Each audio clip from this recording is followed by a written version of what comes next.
नमस्कार. Doctor speak अंतर्गत आरोग्य संपदा या कार्यक्रमामध्ये आपणा सर्वांचं मनपूर्वक स्वागत. हात, पाय, हृदय, यकृत यासारखे आपल्या शरीरातले जे महत्त्वाचे अवयव आहेत त्यांच्याबद्दल आपल्याला माहिती असते आणि त्यांना जर काही रोग झाला, आजार झाला तर त्यावर आपण तात्काळ दखल घेतो आणि उपचारही करतो. पण आपल्या संपूर्ण शरीराला ज्याचं आवरण असतं तो महत्त्वाचा अवयव म्हणजे आपली त्वचा. त्याबद्दल आपल्याला किती माहिती असते? त्वचा हा विषय थोडा दुर्लक्षिला गेलेलाच विषय आहे. जेव्हा आपल्याला त्वचेचा रोग होतो, आजार होतो, त्याच्यावर खाज येते, फोड येतात, त्यावेळेला मग आपण त्याच्याकडे लक्ष द्यायला लागतो. खरं तर हा त्वचा रोग जो असतो ना किंवा त्वचेचा आजार जो असतो तो त्या रुग्णाचं केवळ शारीरिक आरोग्य धोक्यात आणत नाही तर त्याचं मानसिक आरोग्य सुद्धा धोक्यात येतं. कारण त्वचा हा दर्शनी भाग आहे आणि जेव्हा त्याला आजार होतो त्यावेळेला या दर्शनी भागामध्ये एक विचित्रपणा निर्माण होतो आणि त्यामुळे त्या रुग्णाला थोडासा न्यूनगंड येतो किंवा त्याचा आत्मविश्वास सुद्धा कमी होऊ शकतो. म्हणूनच आपण आज एका त्वचेच्या आजाराबद्दल किंवा रोगाबद्दल बोलणार आहोत ज्याचं नाव आहे पिंपल्स, मुरुम किंवा तारुण्य पिटिका असं आपण त्याला मराठीत म्हणतो. हे पिंपल्स नेमके कशामुळे येतात, त्याची कारणं काय आहेत, त्याला आनुवंशिकता हे कारण आहे का, त्यावर उपचार नेमके कसे केले जातात, या संपूर्ण विषयाची माहिती घेण्यासाठी आजच्या खास आरोग्य संपदा या कार्यक्रमाचं आपण आयोजन केलेलं आहे. आणि त्यासाठी आपण तज्ञ डॉक्टरांनाही निमंत्रित केलेलं आहे. डॉक्टर शेखर प्रधान. डॉक्टर, आमच्या आरोग्य संपदा कार्यक्रमामध्ये आपलं मनपूर्वक स्वागत. डॉक्टर शेखर प्रधान हे सध्या ससून सर्वोपचार रुग्णालयामध्ये त्वचारोग विभागाचे विभाग प्रमुख म्हणून कार्यरत आहेत. त्याचप्रमाणे उप अधिष्ठाता म्हणूनही कार्यरत आहेत. त्यांनी आपलं MBBS आणि MDचं शिक्षण BJ मेडिकल कॉलेजमधूनच पूर्ण केलेलं आहे आणि IDVL या राष्ट्रीय त्वचारोग तज्ञ संघटनेचे ते अकॅडमी मेंबर आहेत. त्याशिवाय याच संघटनेचे महाराष्ट्रातील मॅनेजिंग कमिटीचेही ते सदस्य आहेत.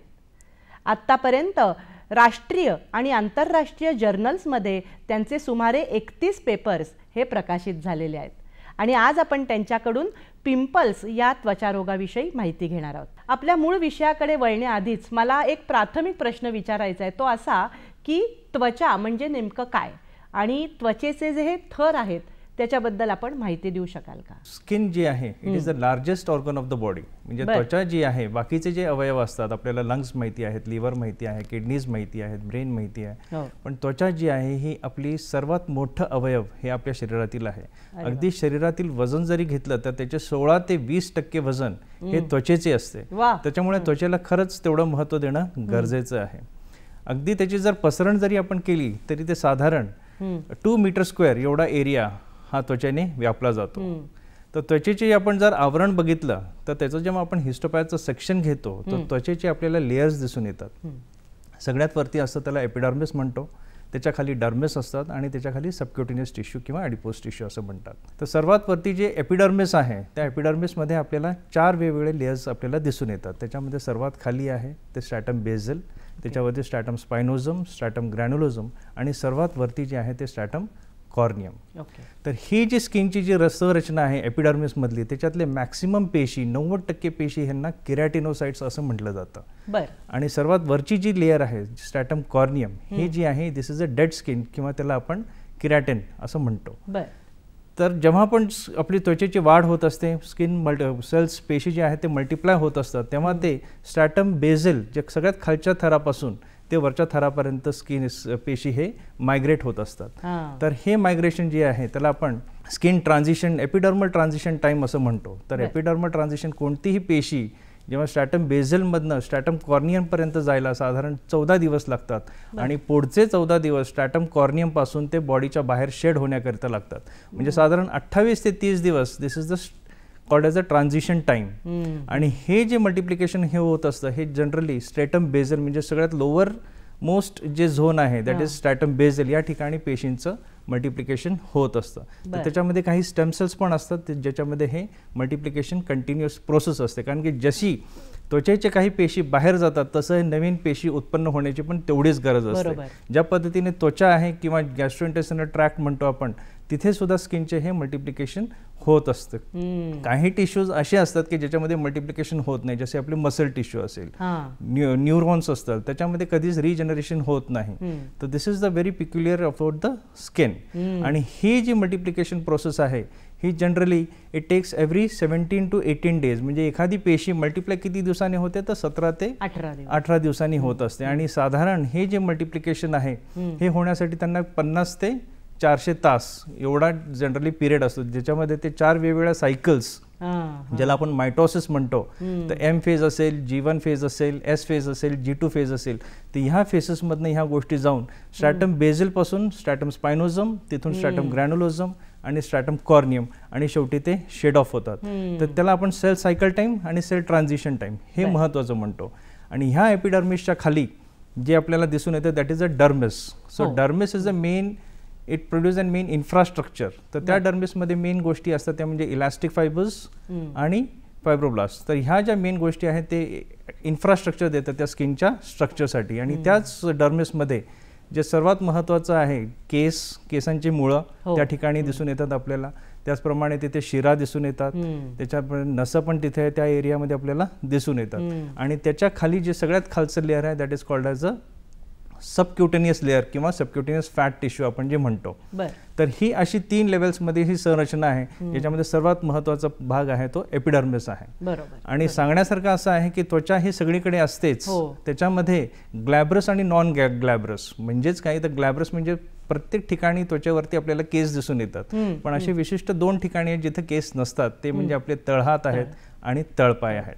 त्या ठिकाणी आपल्याला that is called as a glabrous skin. आणि इतर ठिकाणी आपल्याला सर्व ठिकाणी त्वचेवरती केस दिसून येतात. आणि फक्त केस हे वेगवेगळ्या प्रकारे असतात. काही ठिकाणी हे टर्मिनल हेअर्स असतात ज्याला आपण दाट केस म्हणतो, आणि काही ठिकाणी वेलस हेअर, जसे चेहऱ्यावरती आपल्याला केस जेवढे दिसून येत नाहीत त्याच्यात छोटे प्रकारचे केस असतात, त्याला आपण वेलस हेअर म्हणतो. खूप महत्त्वाची आणि रंजक माहिती दिलीत तुम्ही डॉक्टर, की त्वचा हा खरं तर खूप मोठा अवयव आहे, संपूर्ण शरीराला जागतो आणि त्याचं वजनही तुम्ही सांगितलं आणि रिजनरेट होतात तेथे सेल्स. ही महत्त्वाची माहिती आम्हाला मिळाली. पण आता पुढे जाताना असं विचारावंसं वाटतं की मग आपण जेव्हा पिंपल्स याविषयी बोलायला लागतो, पिंपल्स येतात म्हणजे नेमकं काय होतं शरीरामध्ये किंवा त्या त्वचेवर, असे नेमके काय परिणाम होतात की जेणेकरून आपण म्हणतो की हां आता पिंपल्स येत आहेत? त्वचा म्हणजे आज फक्त फिजिकल अपीअरन्स नाही राहिलेला, तर त्वचेमध्ये बाकी त्याचे स्वतःचे फंक्शन्स आहेत. त्याच्यामध्ये त्याची इम्युनिटी, जसं म्हणजे रोग प्रतिकारशक्ती करणं, आणि it is the first line of defence of the body. अगदी खरं. आणि त्याचबरोबर skin is acting as a mirror image of your internal body. म्हणजे आतमध्ये जे काही घडत असतात ते आपल्याला चेहऱ्यावरती किंवा स्किनवरती आपल्याला त्या गोष्टी दिसून येतात. सो स्किनमध्ये बऱ्याच वेळेला असं होतं की आतले आजार दिसून येत नाहीत, पण स्किन मधले जे मॅनिफेस्टेशन असतात त्याच्यामध्ये आपल्याला समजून येतं की इंटरनल काही गोष्टी घडत आहेत का. तर त्याच पद्धतीने आज स्किनमध्ये इतके ॲडव्हान्स सिस्टम झालेले आहे की बऱ्याचशा गोष्टी आपल्याला त्वचेवरून आपल्याला समजून येतात, ओळखता येतात. तर आजचा जो विषय आहे ॲक्ने, ॲक्च्युअली ह्याचं सायंटिफिक नेम किंवा मेडिकल डिक्शनरीमध्ये ह्याला ॲक्ने वल्गॅरिस असं शब्द म्हटला जातो, मुरुम याला, ज्याला मुरुम किंवा तारुण्य पिटिका असं संबोधलं जातं. तर ॲक्ने वल्गॅरिस या शब्दाचा अर्थ आहे सामान्य, कॉमन. तर वल्गॅरिस हा फक्त शब्द ॲक्नेसाठीच आहे का? नाही. तर इतर काही स्किनचे जे आजार आहेत, for example psoriasis vulgaris, pemphigus vulgaris, ichthyosis vulgaris, lupus, skin tuberculosis, त्याला आपण ल्युपस वल्गॅरिस. सो त्याचप्रमाणे ह्याला आपण ॲक्ने वल्गॅरिस म्हणतो. तर ॲक्ने वल्गॅरिस बेसिकली वयात येणारी जी मुलं आहेत किंवा मुली आहेत, टीन एज किंवा ॲडोलसंट एज ग्रुप ज्याला आपण म्हणतो, तर त्या एज ग्रुपमध्ये आपल्याला हे साधारण जास्त प्रमाणात दिसतं. मुलं मुलींमध्ये प्रमाण सारखंच असतं, फक्त जेव्हा ॲडल्टमध्ये येतं तेव्हा पुरुषांमध्ये प्रमाण जास्त असतं आणि कॉम्प्लिकेशन जे आहे ते पुरुषांमध्ये आपल्याला जास्त स्वरूपात दिसते. तीव्रता पण ही पुरुषांमध्ये जास्त प्रमाणात दिसतात ॲज कम्पेअर्ड टू फिमेल्स. तर हे जे ॲक्ने आहे तर ह्याच्यामध्ये basically it is a disease of an pilosebaceous unit. So pilosebaceous unit म्हणजे जी आपली केसांची जी मुळं असतात किंवा त्याच्या फॉलिक्युलर कॅनॉल असतं, त्या फॉलिक्युलर कॅनॉलमध्ये सेबेशियस ग्लँड नावाची ग्रंथी असते. सेबेशियस ग्लँड नावाची ग्रंथी असते जे की सीबम प्रोडक्शन करत असतात, दॅट इज सीबम नावाचं द्रव्य. तर ह्या सिबेशियस ग्लँड्स ह्या पण पूर्ण शरीरावर असतात, त्याचप्रमाणे केसांच्या मुळांबरोबरच त्या स्ट्रक्चरमध्ये असतात.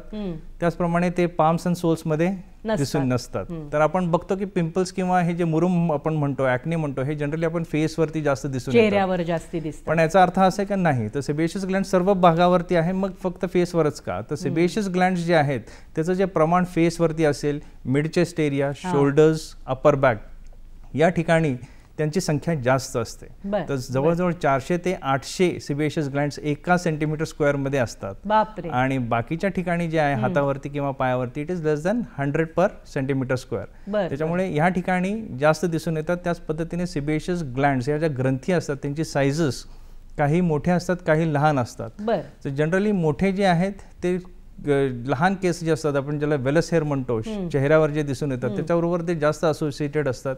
जे जास्त मोठ्या ग्रंथी असतात त्याच्यामध्ये ॲक्निफॉर्म इरप्शन्स येण्याचे चान्सेस हे जास्त असतात. त्याच्यामुळे हे जे एरियाज आहेत, स्काल्प म्हणजे डोक्यावरती, चेहऱ्यावरती, गालावरती, शोल्डर्स, अपर बॅक आणि चेस्ट, ही these are the common seborrheic areas ज्याला आपण म्हणतो, की जिथे सेबेशियस ग्लँड्सचं प्रमाण हे जास्त आहे. त्याच्यामुळे आपल्याला त्याच्याशी रिलेटेड जे जे आजार असतील ते आपल्याला त्या ठिकाणी जास्त दिसून येतील. त्याच्यामुळे acne which is associated with this sebaceous glands आपल्याला या ठिकाणी हे जास्त दिसून येतात. डॉक्टर, आपण खूप महत्त्वाची माहिती देत आहात, पण प्रेक्षक हो, आपण क्षणभराची विश्रांती घेऊ आणि त्यानंतर पिंपल्स या विषयाची अधिक माहिती जाणून घेऊयात. डॉक्टर स्पीक अंतर्गत आरोग्य संपदा कार्यक्रमामध्ये आपणा सर्वांचं स्वागत. आपण चर्चा करतोय पिंपल्स या त्वचेच्या आजाराविषयी डॉक्टर शेखर प्रधान यांच्याकडून. डॉक्टर, तुम्ही त्वचेच्या लक्षणांबद्दल खूप महत्त्वाची माहिती दिलीत आणि नेमके पिंपल्स का येतात हेही आम्हाला सांगितलं. तर पुढे जाताना मला एक प्रश्न असा विचारायचा आहे की पिंपल्स येण्यामागे नेमकी अशी कोणती कारणं असतात किंवा अनुवंशिकता हे कारण असू शकतं का, की ज्यांच्या घरामध्ये सगळ्यांनाच काहींच्या घरामध्ये पिंपल्स आपल्याला दिसतात, तर अनुवंशिकता हे कारण असतं का, किंवा इनडायजेशन म्हणजे अपचन हे कारण असू शकतं का? ॲक्ने जे आहे बेसिकली हे आपण बघतो वयात येणारे मुलं मुली, म्हणजे एस्पेशली द ॲडोलसंट एरिया, तो जो एज आहे पर्टिक्युलरली त्या ठिकाणी आपल्याला हे जास्त दिसून येतं. म्हणजे मुलींमध्ये जर आपण बघितलं तर 13 ते 15 असेल वय असेल, किंवा मुलांमध्ये जर बघितलं तर साधारण 15 ते 17 ह्या वयामध्ये आपल्याला जास्त दिसून येतात. तर ह्या वयामध्येच का दिसून येतात, तर ह्याचं मेन कारण आहे it is basically hormonal changes. ज्या वयामध्ये जेव्हा मुलं किंवा मुली येतात त्याच्यामध्ये जे हॉर्मोनल चेंजेस जे घडत असतात त्याच्यामुळे हे आपल्याला तारुण्य पिटिका किंवा मुरुम हे आपल्याला दिसून येतात. तर हॉर्मोन्स म्हणजे नेमकं काय असतं, basically androgens are responsible for this development of this particular condition. तर अँड्रोजन्स म्हणजे कुठले अँड्रोजन्स असतील तर त्याच्यामध्ये महत्त्वाचे जे आहे ते टेस्टोस्टेरॉन आहे, त्याच्यानंतर डायहायड्रोटेस्टोस्टेरॉन आहे, त्याच्यानंतर अँड्रोस्टेरेडिओल आहे, त्याचप्रमाणे डिहायड्रो एपिअँड्रोस्टेरॉन सल्फेट आहे. तर हे वेगवेगळे हॉर्मोन्स आहेत, हे सगळे अँड्रोजन्सच आहेत. तर ह्यांचं प्रमाण जेव्हा ह्या वयात आल्यानंतर जेव्हा तयार होतात ते ॲड्रिनल ग्लँड्सपासून असतील किंवा गोनाडल एरियाज इथनं जेव्हा ते रिलीज होतात तर त्याच्यामुळे हे आपल्याला दिसून येतात. तर दीज हॉर्मोन्स हे सेबेशियस ग्लँड्स म्हणतो आपण, जे मगाशी आपण जे ग्रंथी म्हणालो त्या सेबेशियस ग्लँड्सवरती ॲक्ट करतात. त्याच्यामुळे सेबेशियस ग्लँड्स हायपरट्रॉफी आणि हायपरप्लेजिया म्हणजे हे जास्त प्रमाणात कार्य करतात ह्या ग्रंथी, आणि त्याच्यामुळे सीबम प्रोडक्शन पण वाढलेलं असतं.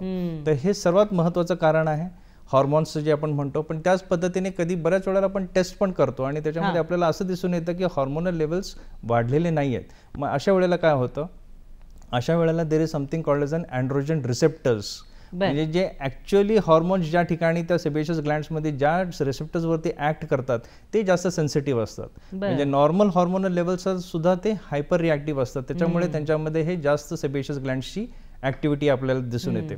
त्याचबरोबर अजून एक प्रोटीन असतं which is called as an SHBG, sex hormone binding globulin. तर प्रोटीन लेवल्स हे SHBGचं मेन कार्य असतं की जे फ्री हॉर्मोनल्स असतात त्यांना ते बाइंड करतात आणि ते थोडेसे इनॅक्टिव्ह करतात. पण चुकून जर SHBG लेवल्सचे लेवल्स कमी झाले असतील तर फ्री टेस्टोस्टेरॉन असेल किंवा फ्री डायहायड्रोटेस्टोस्टेरॉन असेल, जे लेवल्स नॉर्मलच आहेत पण त्यांचे फ्री असल्यामुळे ते जास्त अवेलेबल होतात त्या सेबेशियसच्या ग्रंथीवरती ॲक्ट करण्यासाठी. तर ह्या सगळ्या गोष्टी हे हॉर्मोन्समध्ये असतात संबंधित. आणि त्याचबरोबर दुसरी सगळ्यात मोठी कॉमन थिअरी आहे ज्याच्यामध्ये ॲक्ने फॉर्म इरप्शन्स येतात, ती म्हणजे आपण म्हणतो अल्टरेशन इन द किरॅटिनायझेशन. तर ह्याच्यामध्ये काय होतं, जे फोटोग्राफमध्ये आपल्याला सुद्धा दिसेल की सेबेशियस ग्रंथी जी असते ती सेबेशियस ग्रंथी फॉलिक्युलर कॅनॉलमध्ये ओपन होते आणि ती फॉलिक्युलर कॅनॉल आपल्या स्किन सरफेसला ओपन होते. त्याच्यामुळे जे सीबम आहे, हे जे sebaceous glands these are holocrine glands. Holocrine glands म्हणजे काय असतं, ह्यांची जी उत्पन्न करणारी सीबम आहे which is a complex lipids, हे एकदम डिसइंटिग्रेट करतात ते cells which comes in to the through the sebaceous duct. ते त्या नलिकेद्वारे फॉलिक्युलर कॅनॉलमध्ये येतात आणि फॉलिक्युलर कॅनॉलमधून ते स्किन सरफेसला. तर ह्यांची जी लाइनिंग असते which is called as a keratinocytes, तर ह्यांच्या लाइनिंगमध्ये there is an alteration.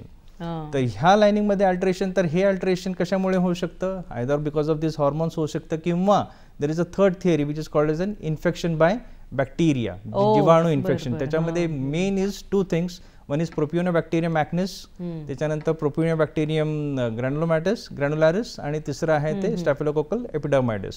So हे जे नॉर्मल मायक्रोबायोम म्हणतो आपण, कुठल्याही त्वचेवरती नॉर्मली सुद्धा आपण आपल्या त्वचेवरती सुद्धा बघितलं तर जीवाणू, विषाणू किंवा फंगस हे असतातच. So this is called as a microbiome. पण ह्यांच्या संरचनेमध्ये थोडासा जरी बदल झाला, it leads to a some manifestation. त्याच्यामुळे 90% जर आपण बघितलं तर क्युटीबॅक्टेरियम ॲक्निस किंवा प्रोपिओनोबॅक्टेरियम ॲक्निस ह्याला आपण म्हणतो, 90% मध्ये आपल्याला हेच सापडतील, एस्पेशली ज्या रुग्णांमध्ये आपल्याला ॲक्ने जास्त दिसून येतात. बरोबर. तर हे काय करतात, तर ह्यांच्यामध्ये जे एन्झाईम्स असतात, लायपेजेस असतील किंवा इतर एन्झाईम्स असतील, ते त्या सीबम मधल्या कंटेंट जो असतो, एस्पेशली द ट्रायग्लिसराइड्स, हे ते कन्वर्ट करतात फ्री फॅटी ॲसिड्समध्ये. मग हे जे फ्री फॅटी ॲसिड जेव्हा स्किनच्या लेवलला येतात, ते कॉजेस अन इन्फ्लेमेटरी चॅनल ओपन करतात. तर त्या इन्फ्लेमेटरी चॅनलमुळे बाकीचे सायटोकाइन्स, इंटरल्युकेन्स, हे जे बाकीचे जे केमिकल्स असतात ते त्या ठिकाणी येतात आणि आपल्या मायक्रोकोमिडोन किंवा कोमिडोन, म्हणजे ॲक्ने मधला सगळ्यात महत्त्वाचा भाग म्हणजे काय म्हटला जातो, तो म्हणजे मायक्रोकोमिडोन फॉर्मेशन.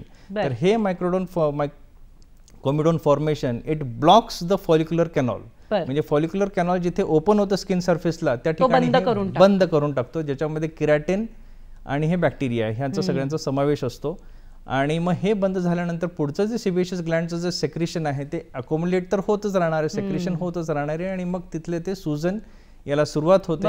आणि मग आपण जे बघतो ब्लॅक हेड्स आणि व्हाईट हेड्स, म्हणजे क्लोज कोमिडोन्स आणि open comedones, this is the basic सुरुवातीची मॅनिफेस्टेशन आहे हे ॲक्नेसाठी. पण मग अनुवंशिकता हे कारण असू शकतं का, किंवा मी आणखी एक तो विचार होता की पोटाची तक्रार असेल, डायजेशन व्यवस्थित होत नसेल, कारण तरुण मुलांमध्ये हे पण असतं, जागरणं असतात अभ्यासामुळे किंवा जंक फूड खाणं आहे, जीवनशैली सुद्धा वेगळी आहे, तर ही कारणं असू शकतात का पिंपल्स येण्यामागे? अगदी बरोबर. All these are the precipitating factors. तर प्रेसिपिटेटिंग फॅक्टर्स मध्ये आपण अगदी खाणं जरी बघितलं, जेवण, तर जेवणामध्ये आपण बघतो की हाय ग्लायसेमिक इंडेक्स असलेले पदार्थ, ज्याच्यामध्ये कार्बोहायड्रेट कंटेंट थोडंसं जास्त असेल, किंवा मिल्क अँड डेअरी प्रोडक्ट्स असतील, किंवा कॉफी असेल, चॉकलेट्स असतील, ह्या सगळ्यांमध्ये काय होतं, IGF-चं प्रमाण, इन्सुलिन ग्रोथ फॅक्टरचं प्रमाण थोडंसं जास्त असतं. तर IGF-1 प्रमाण जास्त असल्यामुळे बट नॅचरल हे सेबेशियस ग्लँड्सचं स्टिम्युलेशन मिळतं to produce more amount of an sebum. त्याचप्रमाणे जंक फूड खाण्याचं प्रमाण आपल्याला आता जास्त दिसून येत आहे. जंक फूड खाण्यामध्ये सुद्धा हाच इश्यू असतो. Low fat diet is most important for this acne vulgaris. तुम्ही आहारामध्ये चांगला आहार ठेवणं हे पिंपल्स न येण्यासाठी उपयुक्त ठरू शकतं. आणि त्याचबरोबर अनुवांशिकता जे तुम्ही म्हणाल तेही महत्त्वाचं आहे, एस्पेशली बोथ पेरेंट्स, म्हणजे आई आणि वडील जर दोघांनाही जर असेल तर त्याचं प्रमाण मुलांमध्ये येण्याचे प्रमाण थोडंसं जास्त आहे. आणि तीव्रता आई वडिलांमध्ये जास्त असेल तर मुलांमध्ये सुद्धा तीव्रता असण्याची शक्यता ही जास्त असते.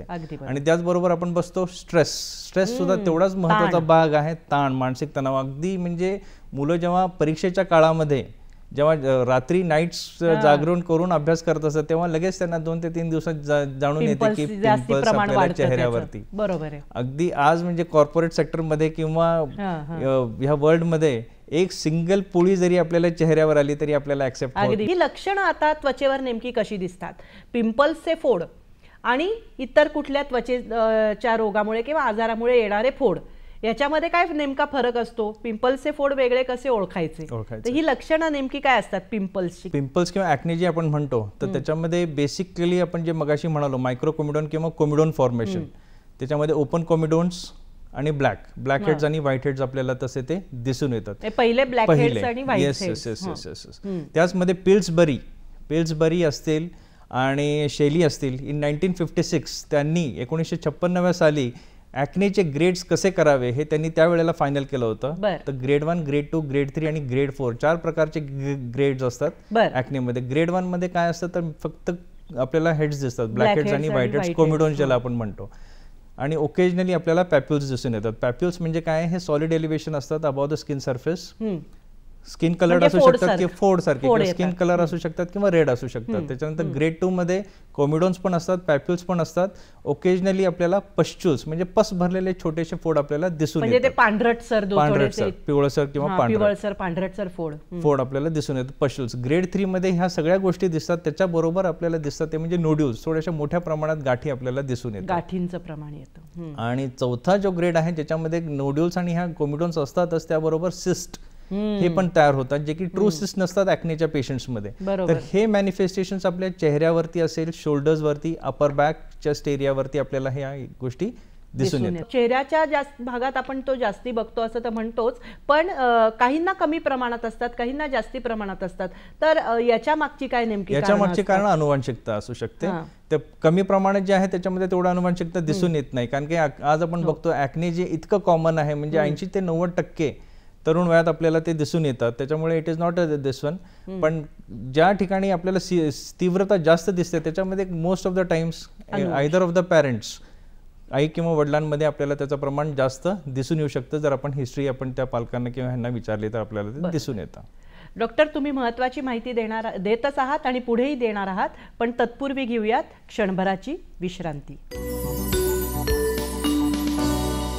डॉक्टर स्पीक अंतर्गत आरोग्य संपदा या कार्यक्रमामध्ये आपणा सर्वांचं स्वागत.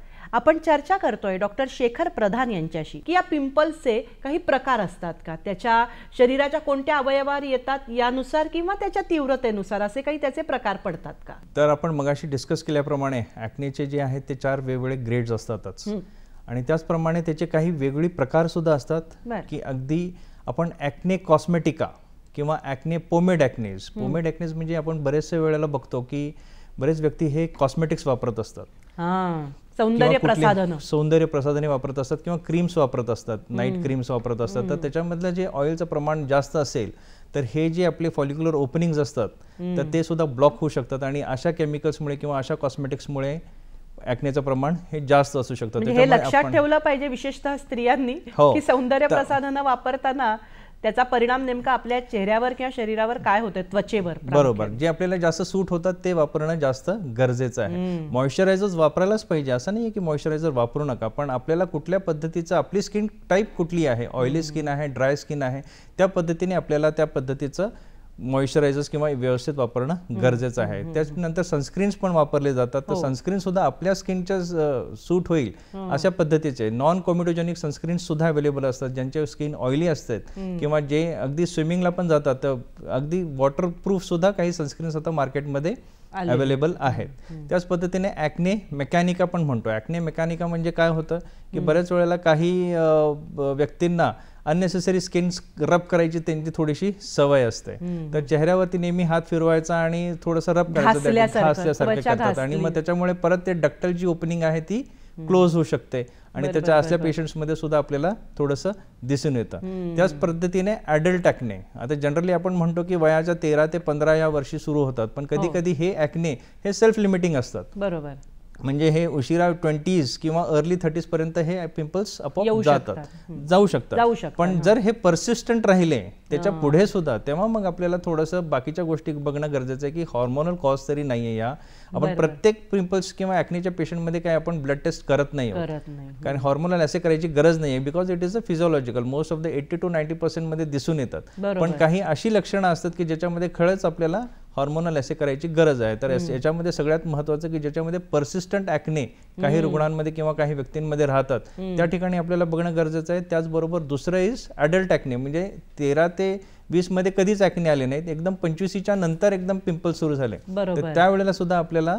बघणं गरजेचं आहे की that is called as an adult acne. एकदम सिव्हिअर टाईप ऑफ ॲक्ने ज्याला आपण ॲक्ने फल्मिनन्स किंवा ॲक्ने कॉंग्लोबोटा असं पण म्हणतो, की ज्याच्यामध्ये आपल्याला लार्ज सिस्ट असतील, नोड्यूल्स असतील चेहऱ्यावरती किंवा पाठीवरती, त्याचे व्रण किंवा त्याचे खड्डे आपल्याला जास्त प्रमाणात दिसून येतात, सायनसेस दिसून येतात. त्याच्याबरोबर कधी कधी त्यांना असोसिएटेड कॉन्स्टिट्युशनल सिम्पटम्स ज्याला आपण म्हणतो, म्हणजे फीवर असू शकतो, जॉईंट पेन असू शकतो, मसल पेन असू शकतो, तर त्याला आपण ॲक्ने फल्मिनन्स म्हणतो किंवा ॲक्ने कॉंग्लोबोटा असं म्हणतो. पण फक्त आता 13 वयोगटानंतर विचार करतोय, पण याच्याही आधी लहान वयामध्ये सुद्धा येऊ शकतात का पिंपल्स? करेक्ट, अगदी नवजात बालकांमध्ये सुद्धा पिंपल्स म्हणजे ॲक्ने जे आहेत ते दिसून येतात. तर ते बेसिकली त्याला आपण न्यूनेटल ॲक्ने असं म्हणतो.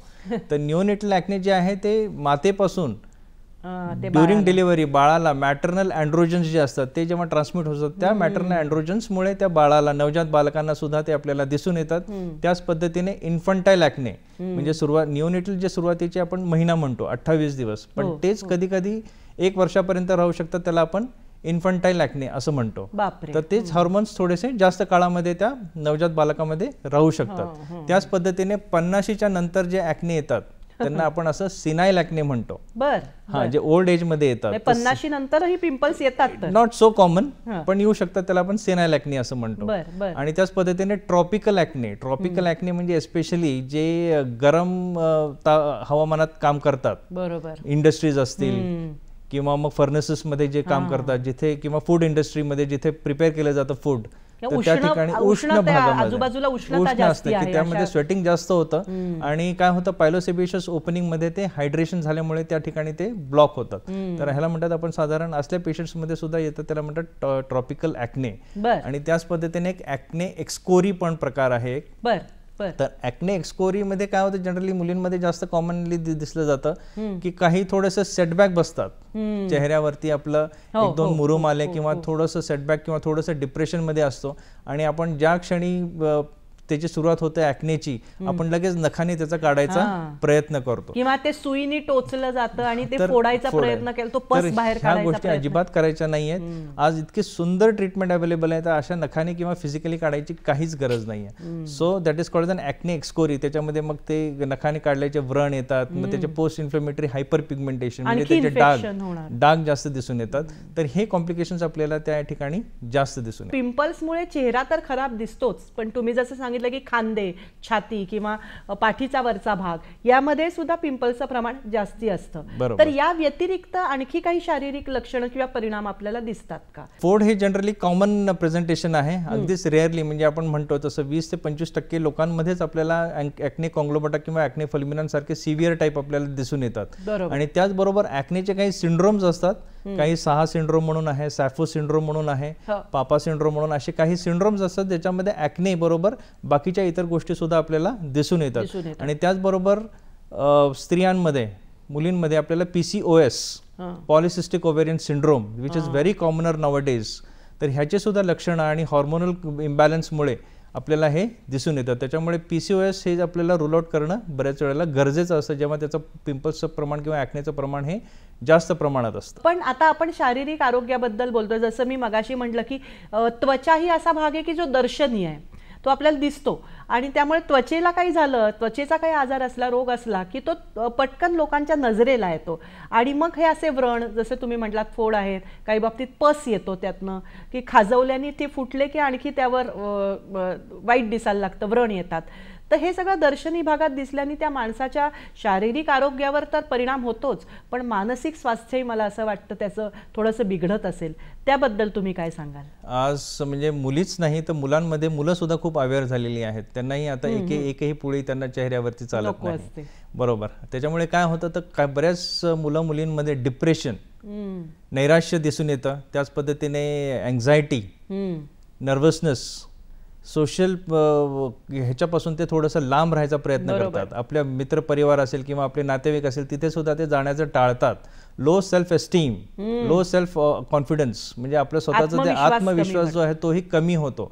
त्याच्यामुळे कोणीही घाबरून जायची काही गरज नाही. आज इतकी सुंदर लेवलची ट्रीटमेंट आहे आणि प्रत्येकाने जेवढी लवकर ट्रीटमेंट घ्याल तेवढे ते जास्त छान आहे. कारण काय, पिंपल्स नंतर किंवा ॲक्ने नंतर जे सिक्वेली तयार होतात, अगदी त्याचे व्रण असतील किंवा कुठली जखम झाल्यानंतर जे व्रण होतं ते व्रण जायला खूप वेळ लागतं. त्याच्यामुळे इट इज बेटर की जे ॲक्ने आहेत त्यांनाच आपण ट्रीट करूया, म्हणजे आपल्याला पुढच्या सिक्वेली होणार नाही. फार महत्त्वाचं आहे. प्रेक्षक हो, डॉक्टर आपल्याला जी माहिती देत आहेत की चुकीची सौंदर्य प्रसाधनं वापरल्याने सुद्धा पिंपल्सचं प्रमाण वाढू शकतं, किंवा आपण जे म्हणतो की आलेले तुम्हाला फोड जे आहेत ते तुम्ही सुईनी फोडायचा प्रयत्न केलात, नखानी खाजवायचा प्रयत्न केलात, तर ते व्रण आणखी तिथे परमनंट होतात आणि ते नंतर उपचार करणं अवघड होऊन जातं.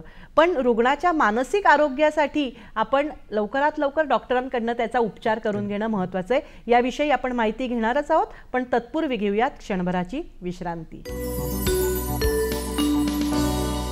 डॉक्टर स्पीक अंतर्गत आरोग्य संपदा या कार्यक्रमामध्ये आपणा सर्वांचं स्वागत. आपण चर्चा करतोय पिंपल्स या त्वचा रोगाविषयी. डॉक्टर शेखर प्रधान यांच्याकडून आपण त्याबद्दल मार्गदर्शन करून घेतो आहोत. एकंदरीतच सर्व त्वचा रोगांच्या बाबत मानसिक अस्वास्थ्य किंवा मानसिक अनारोग्य हे त्याला कारण असतं असं म्हणतात. यात कितपत तथ्य आहे? नाही, याचं 100% तथ्य आहे. काय होतं, स्किन ही जी आहे ती एकदम ओपन आहे. अलग लक्षात, बाकीचे जे अवयव असतात ते क्लोज असतात. एखाद्या लिव्हरला काही इंजुरीज असतील किंवा किडनीचे काही असेल ते अंतर्गत अवयव आहेत, पण स्किन जी आहे ती एकदम आपल्याला लांबून सुद्धा दिसून येते. त्याच्यामुळे असोसिएटेड जे काही मेंटल डिसऑर्डर्स असतील त्याच्यामुळे ते पटकन पकडतात आणि ते लोकांना आजकालच्या ह्याच्यात इरामध्ये ते लोकांना ते आवडत नाही. त्याच्यामुळे मी तेच म्हणतोय की एक जरी पोळी आली तरी मुलींना आज म्हणजे हैराण होतं. सेलिब्रिटीजला पण अजिबात चालत नाही, कारण की ते मोठ्या स्क्रीनवरती दिसून येतात. त्याच्यामुळे त्याच्याशी असोसिएटेड डिप्रेशन असेल किंवा आपण म्हणतो अँझायटी असेल किंवा सोशल लाईफपासून ते दूर राहण्याचा ते थोडंसं प्रयत्न करतात आणि लॉस ऑफ सेल्फ कॉन्फिडन्स ह्या महत्त्वाच्या गोष्टी आहेत. भारतीय वंशामध्ये पिंपल्सचं प्रमाण जास्ती असतं का भारतीय वंशाच्या व्यक्तींमध्ये? आणि मगाशी तुम्ही तर सांगितलंच की मुलींमध्ये हार्मोनल चेंजेसच्या वेळेला हे प्रमाण जास्ती येतं. स्त्री पुरुषांमध्ये काय प्रमाण असतं? स्त्री पुरुषांमध्ये जनरली जेव्हा ॲडल्ट ॲक्ने असतात ते थोडंसं सिव्हिअरिटी जर म्हटलं, तीव्रता जी म्हटली आपण, ती पुरुषांमध्ये जास्त असते as compare to that of females. कारण की अँड्रोजन्सचं प्रमाण थोडंसं यांच्यामध्ये जास्त, पुरुषांमध्ये जास्त दिसून येतं. रिगार्डिंग द वेस्टर्न वर्ल्ड आणि जॅपनीज वर्ल्डमध्ये जर आपण बघितलं तर तिथे पिंपल्स किंवा ॲक्नेचं प्रमाण खूपच कमी आहे as compare to the western world, US मध्ये जर बघितलं. पण आपल्या भारतामध्ये मुलींच्या दोन्हीकडे इन्सिडन्स सेमच आहे बऱ्यापैकी. फक्त तीव्रता आपल्याला मुलांमध्येही जास्त दिसून येते. आणि PCOSचं प्रमाण सुद्धा मी जसं मगाशी म्हणालो, पॉलिसिस्टिक ओव्हेरियन सिंड्रोम, त्याचं सुद्धा इव्हॅल्युएशन वेळोवेळी करणं गरजेचं आहे. आणि त्याला लागणारे जे तपासणी असतात, हॉर्मोनल ॲसिड्स असतील, सोनोग्राफी असतील, त्याही त्या ठिकाणी वेळेवर होणं गरजेचं आहे. आणि त्यामध्ये एंडोक्राइनॉलॉजिस्ट बरोबर ट्रीटमेंट साध्य करून त्याची जी बाकीची जी लक्षणं आहेत, हार्सुटिझम म्हणजे चेहऱ्यावरती केसांची वाढ होणे किंवा विरलायझेशन, बाकीच्या आणि मेन्स्ट्रुअल इरेग्युलॅरिटीज, तर ह्या गोष्टी सगळ्या बघणं तेवढंच महत्त्वाचं आहे. ज्या वेळेला तुम्ही उपचार करायला सुरुवात करता डॉक्टर म्हणून, त्यावेळेला तुम्हाला काही पॅथॉलॉजिकल टेस्ट किंवा आणखी काही टेस्टचा मदत घ्यावीशी वाटते का उपचारापूर्वी, आणि त्या घेतली जाते का तशी? तर सर्वात पहिलं आपण हिस्ट्री टेकिंग थोडंसं घेत असतो की त्यांच्या आईवडिलांमध्ये किंवा फॅमिली हिस्ट्री किती सिव्हिरिटी आहे किंवा नाही आहे. आणि त्याच पद्धतीने दुसरं म्हणजे त्याचं मानसिक इव्हॅल्युएशन, सायकॅट्रिक इव्हॅल्युएशन पण थोडंसं 2 प्रश्न विचारणं गरजेचं आहे की त्याच्या लाईफस्टाईलमध्ये त्या ॲक्नेमुळे किती फरक पडलेला आहे, त्याच्यामुळे त्याच्याकडे लक्ष देणं तेवढंच महत्त्वाचं आहे. आणि तिसरा जो भाग आहे की त्याला जे दिसणारे पिंपल्स किंवा जे काही फोडी किंवा मुरूम आहेत ते किती तीव्रतेचे आहेत, त्याचं ग्रेडिंग कसं आहे. ग्रेड 1चा पेशंट आहे, ग्रेड 2चा आहे, ग्रेड 3 किंवा ग्रेड 4.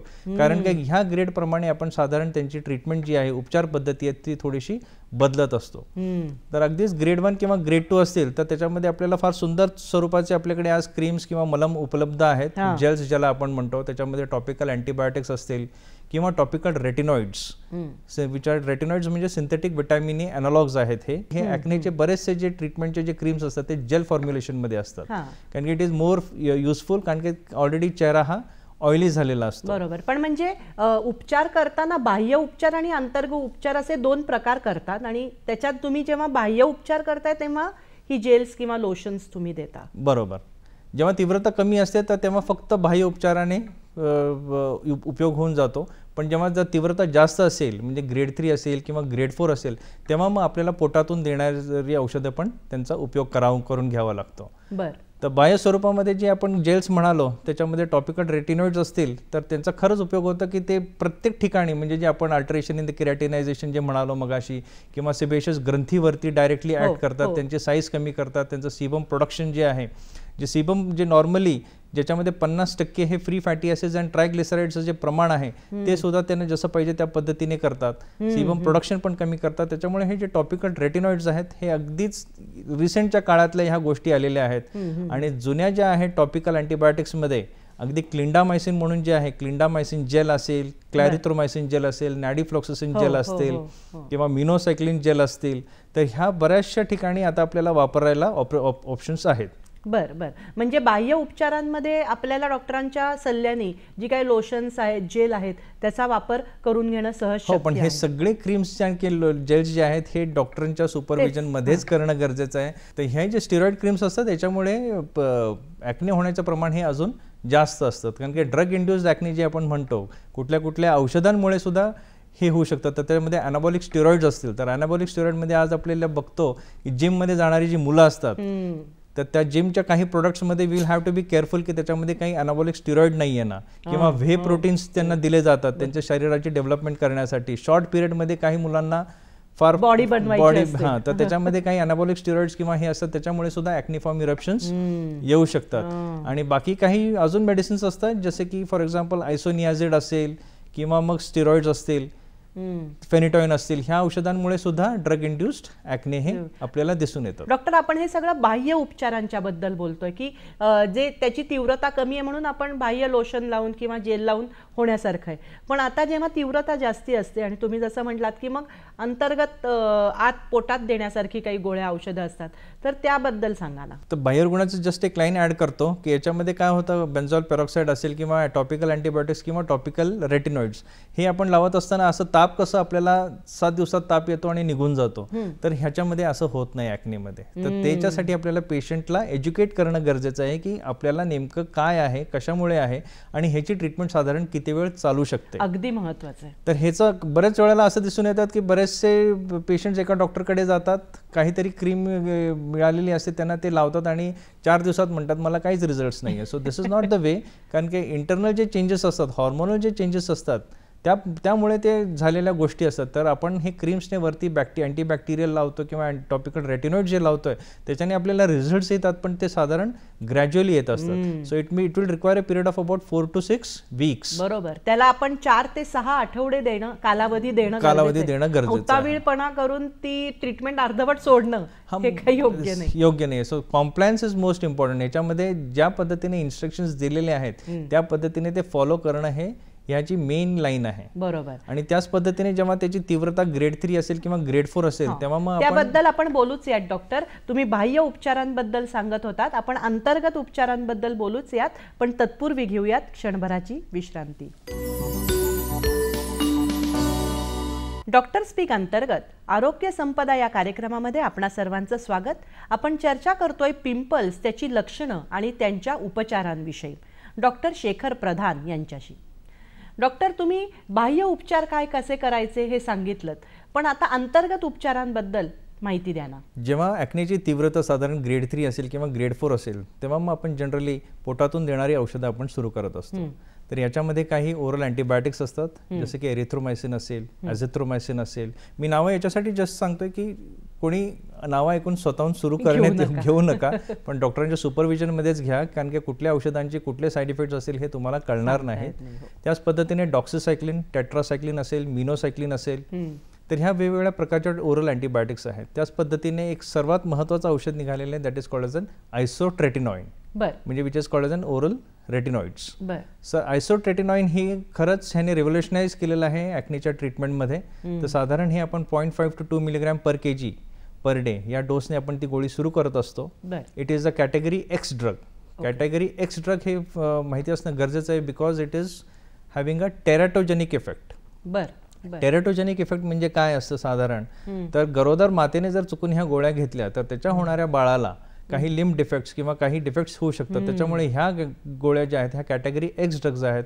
तर व्हेनेवर आपण ह्या गोळ्या जेव्हा प्रिस्क्राईब केले जातात तेव्हा ह्याची पूर्ण काळजी केली गेली असते. येस. त्याच्यामुळे जे कोणी व्यक्ती म्हणजे एक्झाम्पल गरोदर होण्याच्या काळामध्ये जर काही प्लॅन करत असतील तर त्या ठिकाणी ह्या गोळ्या आपल्याला देऊन चालणार नाही. तर आयसोट्रेटिनॉइन साधारण जे आपण 0.5 to 2 मिलीग्रॅम पर kg देत असतो, साधारण आपण ते 20 आठवडे एका कोर्समध्ये देत असतो आणि त्याच्यामध्ये आपल्याला छान रिझल्ट्स आपल्याला असे दिसून येतात. म्हणजे अगदी ग्रेड 3 असेल किंवा ग्रेड 4 असेल. तर सांगितल्यासारखं teratogenicity is the most important side effect. आणि बाकीचे साईड इफेक्ट्स म्हणजे थोडेसे ड्रायनेस, स्किन ड्राय होऊन जाते, एस्पेशली म्युकोझायटिस असेल, चिलायटिस असेल, तर ह्या ठिकाणी आणि इव्हन डोळ्यांचे सुद्धा ड्रायनेस होऊन जातो. त्याच्यामुळे जे कॉन्टॅक्ट लेन्स वापरतात त्यांनाही थोडीशी काळजी ही गोळ्या चालू असतील तर ही घ्यावी लागते. त्याचप्रमाणे डिश सिंड्रोम पण असोसिएटेड आहे आणि त्या गोळीबरोबर एखाद्या डॉक्सिसायक्लिन किंवा मिनोसायक्लिन, त्याच्यामध्ये मग कधी कधी रिपोर्ट्स ऑफ स्युडो ट्युमर सेरिब्राय असे पण काही साईड इफेक्ट्स आहेत, पण ह्या खूप कमी प्रमाणात आहेत. पण व्याप्ती बघता आयसोट्रेटिनॉइनचे रिझल्ट्स खूपच सुंदर आणि खूपच छान आलेले आहेत. त्याच्यामुळे फक्त त्याचं main is the category x. Category x म्हणजे विदाउट प्रिस्क्रिप्शन तुम्हाला हे गोळी मिळेल. आयडियली कुठल्याच प्रिस्क्रिप्शन शिवाय कुठलीच गोळी मिळू नये, बट स्टील हे कॅटेगरी एक्स असल्यामुळे ह्याच्यामध्ये जास्त प्रिकॉशन्स घेणं गरजेचं असतं. आणि जेव्हा या गोळ्या चालू असतात आणि रिप्रोडक्टिव्ह एज ग्रुपमध्ये जर एखादी महिला असेल तर त्यावेळेला त्यांनी बाकीचे जे मेजर्स आहेत बाळंतपण होऊ नये म्हणून त्याच्या मेजर्स जे आहेत त्या 2 कुठल्या तरी वापरणं गरजेचं असतं. तर त्याच्यामध्ये ते आय प्लेज म्हणून जे असतं ते आपण फॉलो करत असतो. तर ह्या सगळ्या आपण औषधोपचार जे सुरू करत असतो तर त्याच्यातले डॉक्सिसायक्लिन, टेट्रासायक्लिन हे कॉमनली यूज केले जातात आणि जनरली हे पण साधारण 4 ते 6 आठवडे दिले जातात. कधी कधी काय होतं की एखादी अँटीबायोटिक ही जास्त काळात दिली गेली असते आणि सडनली रेझिस्टन्स येतो, म्हणजे क्युटिबॅक्टेरियम असेल किंवा प्रोपिओनोबॅक्टेरियम ॲक्नेस असेल किंवा स्टॅफिलोकोकस एपिडर्मायटिस असेल, त्याच्यामध्ये सडनली रेझिस्टन्स येतो या अँटीबायोटिक्सला and there is a condition called as gram negative folliculitis. तर म्हणजे एकदम ट्रीटमेंट चालू असते. बऱ्याच वेळेला काय होतं की हे जे आयसोट्रेटिनोन असेल किंवा ओरल हे असतात मेडिकेशन्स असतात त्याच्यामध्ये कोर्स असा असतो की जेव्हा ह्या गोळ्या सुरू केल्या जातात थोडासा एक रिबाउंड बसलेला असतो विदिन अबाउट 3 आठवड्याने.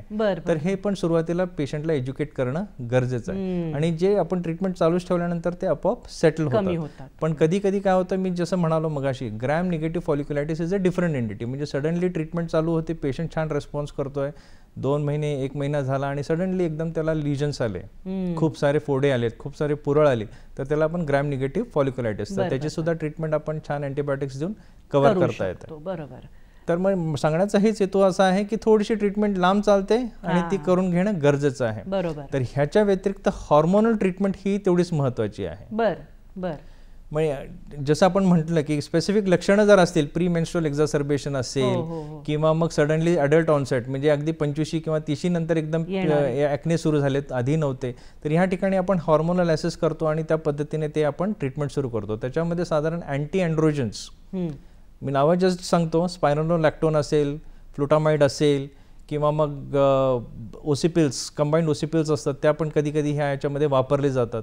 तर हॉर्मोनल ट्रीटमेंट पण ह्या ॲक्नेच्या पेशंट्समध्ये ज्याच्यामध्ये खरंच लेवल्स आपल्याला दिसून येतात सिग्निफिकंटली, तर तेव्हा आपण ही हॉर्मोनल ट्रीटमेंट पण ह्यांना केली जाते. त्यामध्ये फक्त आपण एंडोक्रायनॉलॉजिस्टला पण आपण लूपमध्ये घेऊन ही ट्रीटमेंट साधारण दिली जाते. याच्यामध्ये एक प्रश्न असा येतो की डॉक्टर, टीबी, बीपी किंवा शुगर याच्या गोळ्या जर कुणी घेत असेल तर त्याचा काही इफेक्ट होऊ शकतो का आपल्या त्वचेवर, किंवा त्याचा रिझल्ट म्हणून, त्याचा परिणाम म्हणून पिंपल्स येऊ शकतात का? तर काही ड्रग इंड्यूस्ड ॲक्ने जे आपण म्हणतो, काही मेडिसिन्स जे घेत असतो पेशंट, त्याचे सुद्धा ॲज अ साईड इफेक्ट म्हणून येऊ शकतात. एस्पेशली जे टीबी तुम्ही म्हणाला, आयसोनियाझिड नावाची जी गोळी आहे त्याच्यामुळे सुद्धा साईड इफेक्ट्स येऊ शकतात. त्याच पद्धतीने लिथियम म्हणून आहे, फेनिटॉइन अँटी कन्व्हल्जंट म्हणजे जे फिट येणाऱ्या गोळ्या असतात त्या फेनिटॉइन म्हणून, त्याच्याने सुद्धा ॲक्नी फॉर्म इरप्शन येऊ शकतात. तर हे जे ॲक्नी, इव्हन टॉपिकल स्टिरॉइड्स, जे स्टिरॉइड क्रीम जे लावतात गोरेपणा येण्यासाठी, काही चुकून जे वापरले जातात त्याच्यामुळे सुद्धा पिंपल्स आपल्याला दिसून येतात. आणि बऱ्याच वेळेला काय होतं, एखाद्या आपल्याच घरातल्या एखाद्या व्यक्तीने कुठल्या तरी दुसऱ्या कारणासाठी एखादी क्रीम वापरली असते आणि ती क्रीम आपण ह्याच्यावर ट्राय करू, तर ह्या ट्रायमध्ये कधी कधी ॲक्ने हे जास्त सिव्हिअर होऊ शकतात. तर सुरुवातीला स्टिरॉइडने काय होतं, जेव्हा ते लावतात इनिशियली रिस्पॉन्स येतो, आपल्याला वाटतं ही योग्य क्रीम आहे, आणि जसं आपण पुढे जातो ती आपण ज्या दिवशी आपण सडनली स्टॉप करतो देर इज अ रिबाउंड. जेव्हा स्टिरॉइड्सने असं इट इज अ रिबाउंड, म्हणजे अगदी सुरुवातीला जर 10% असेल तर जेव्हा आपण ती क्रीम स्टॉप करतो तेव्हा आपल्याला 20 ते 30% आपल्याला प्रमाण दिसून येतं. तर it becomes a steroid dependent. त्याच्यामुळे ही काळजी घेणं गरजेचं आहे की आपण कुठले क्रीम्स वापरतो प्रॉपर डर्मॅटॉलॉजिस्टला दाखवून अंडर प्रॉपर कन्सल्टन्सी तुम्ही घेऊन ते क्रीम चालू ठेवणं गरजेचं आहे. आणि ह्या ड्रग इंड्युस्ड ॲक्नेमध्ये एक पिक्युलॅरिटी अशी असते की हे मोनोमॉर्फिक टाईप ऑफ लिजन्स असतात आणि हे जास्त करून ट्रंक म्हणजे पाठीवर आणि छातीवर आपल्याला ह्याचे जास्त दिसून येतात. याच्यामध्ये कॉम्प्लिकेशन्स काही येतात का उपचारांमध्ये, आणि अशी कॉम्प्लिकेशन्स रुग्णामध्ये येतात की जेणेकरून सर्जरी करायला लागते, अशी पण कंडिशन पिंपल्सच्या बाबतीत सर्जरीची येते का कधी? इतकी गंभीरता वाढू शकते का? की ग्रेड 3 आणि ग्रेड 4 जे ॲक्ने आहेत त्याच्यामध्ये 2 प्रकारचे कॉम्प्लिकेशन्स असतात. एक तर पिगमेंटेशन म्हणजे काळे डाग पडून जातात. हो. पिंपल्स, आता जसे आपले कुठलीही जखम झाली अंगावरती तरी त्या ठिकाणी काळा डाग जसा पडतो, तर त्याच पद्धतीने पिंपल्स किंवा ॲक्नेचं पण तसंच होतं. त्या ठिकाणी ॲक्ने तर निघून जातात 4 ते 6 आठवड्यात, पण त्या ठिकाणी ते काळे डाग सोडून जातात. तर that is one thing, pigmentary changes आपण त्याला म्हणतो. आणि दुसरे म्हणतो आपण व्रण, म्हणजे कुठलीही जखम झाली की त्या ठिकाणी आपल्याला व्रण दिसून येतात. एकतर ते ॲट्रोफिक म्हणजे एक खड्डा झालेला असतो, किंवा क्युलॉइडल किंवा हायपोट्रॉफिक स्कार म्हणजे स्किन लेवलच्या वरती त्या पद्धतीचं ते फुगवटा, ते स्कार ज्याला आपण म्हणतो, तर ते स्कार सोडून जातात. म्हणजे काय होतं, ॲक्नेची जी ट्रीटमेंट जी 4 ते 6 आठवड्याची होती, तर हे घालवण्यासाठी आपल्याला त्याची अजून जास्त ट्रीटमेंट करावी लागते. त्याच्यामुळे ह्या कार्यक्रमाच्या अंतर्गत मला हाच संदेश द्यायचा आहे की तुम्ही योग्य वेळी उपचार घेणं हे जास्त महत्त्वाचं आहे आणि पुढचं जे कॉम्प्लिकेशन्स आहेत ते कमी होऊन, कॉम्प्लिकेशन्स काय सगळ्याच ॲक्निकच्या पेशंट्समध्ये येत नाहीत, साधारण एक 20 ते 30% पेशंट्समध्ये येतात, पण मग ते आपण त्याच्यात आहोत का नाही आहोत हे आपल्याला माहीत नसतं. आणि आपण मी तेच म्हटल्याप्रमाणे पिंपल्स आले की आज लगेच प्रत्येकाचा हात जातो, नखाने त्याचा सीबम काढायचा प्रयत्न केला जातो, तर याच्यामुळे पिगमेंटरी चेंजेस आणि मग खड्डे आपल्याला दिसून येतात. डॉक्टर म्हणून तुम्ही काम करता, अनेक पेशंट्स तुम्ही बघत असता अनेक वर्ष. प्रत्येक पेशंटची हिस्ट्री वेगळी असते, त्याची प्रकृती वेगळी असते, त्यानुसार तुम्ही जसे उपचार करता तसेच तुम्ही त्यांना समुपदेशन पण करता, कारण जसा त्वचारोग हा शारीरिक आजार आहे तसा मानसिक स्वास्थ्यावरही तो परिणाम करतो. तर तुम्ही समुपदेशन आणि डॉक्टरी उपचार असं दोन्ही एकत्रित करत असता असं मला वाटतं. तर डॉक्टर म्हणून आणि एक समुपदेशक म्हणून आमच्या प्रेक्षकांसाठी तुम्ही या कार्यक्रमाच्या माध्यमातून काय संदेश देऊ इच्छिता? वेळीच उपचार घेणे, अगदी म्हणजे आपण बघतो की ॲक्ने जे आहे ते वयात येणारे मुलं मुलींमध्ये आपल्याला जास्त दिसून येतं. अगदी म्हणजे 13 ते 20 म्हणजे जिथं अगदी कॉलेज गोईंग स्टुडंट्स असतात किंवा अगदी 9वी 10वीचे जे मुलं असतात त्याच्यामध्ये हे अगदी चंचल मन असतं. सो इट्स बेटर की कुठल्याही ट्रायल बेसिस करण्यापेक्षा एक प्रॉपर त्याचे ट्रीटमेंट घेणं जास्त गरजेचं आहे. आणि मी याच्यात एकच सांगू शकतो की हे जे कॉम्प्लिकेशन्स आपण मगाशी जे डिस्कस केले, पिगमेंटरी चेंजेस असतील किंवा मग खड्डे किंवा असे वरती येणारे काही स्कार्स असतील, त्याच्यासाठी मग आपण अगदी chemical peeling, dermabrasion, microdermabrasion, PRP platelet rich plasma treatment करत असतो किंवा अगदी लेझर्सपर्यंत आपण त्याची ट्रीटमेंट करतो. That is called the fractional CO2 lasers. हां, मग त्याच्यामध्ये सुद्धा जे स्कार्स असतात तर त्याच्यासुद्धा 3 प्रकारचे स्कार्स असतात. वेदर दोज आर आयस्पिक स्कार्स म्हणतो आपण, इन्व्हर्टेड कोनिकल असतात किंवा बॉक्स स्कार्स असतात किंवा रोलिंग स्कार्स असतात. तर हे जे स्कार्स जर जास्त डीप असतील तर पंच एक्सिजन केलं जातं किंवा अगदी फ्रॅक्शनल CO2 लेझर्स किंवा RBM ग्लास लेझर्स हे छान पद्धतीचे उपचार पद्धती आज अवेलेबल आहे, ज्याच्यामध्ये आपल्याला 100% आपण अपेक्षा धरू नये, पण जवळजवळ 60 to 70% आपल्याला रिझल्ट्स आपल्याला हे छान मिळतात. अगदी नवजात बालकापासून ते 50शी उलटलेल्या प्रौढापर्यंत पिंपल्स हे त्यांच्या शरीरावर आपल्याला दिसू शकतात. पण जसं डॉक्टरांनी आपल्याला सांगितलं की कुठल्याही जाहिरातीला भुलून किंवा आपल्या मित्रमंडळींच्या नातेवाईकांच्या सल्ल्याने आपण कुठलाही उपचार करू नये, कारण त्यामुळे आपल्यावर त्याचे वाईट परिणामच होण्याची शक्यता जास्ती असते. आणि आपण उपचार करण्यापेक्षा योग्य वेळी डॉक्टरांकडे जाऊन उपचार घेणं हे खरंच खूप महत्त्वाचं आहे.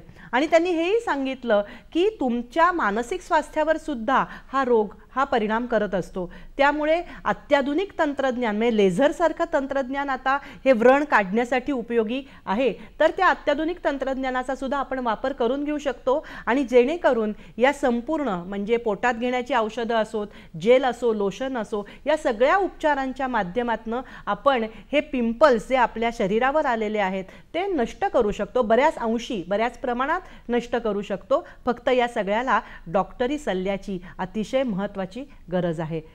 डॉक्टर, तुम्ही या ठिकाणी आलात आणि आमच्या मनामध्ये याविषयी ज्या शंका होत्या, प्रश्न होते, त्यांना सविस्तर आणि शास्त्रीय माहितीच्या आधारे उत्तरं दिलीत, त्याबद्दल दूरदर्शनच्या वतीनं मी आपले मनपूर्वक आभार मानते. धन्यवाद.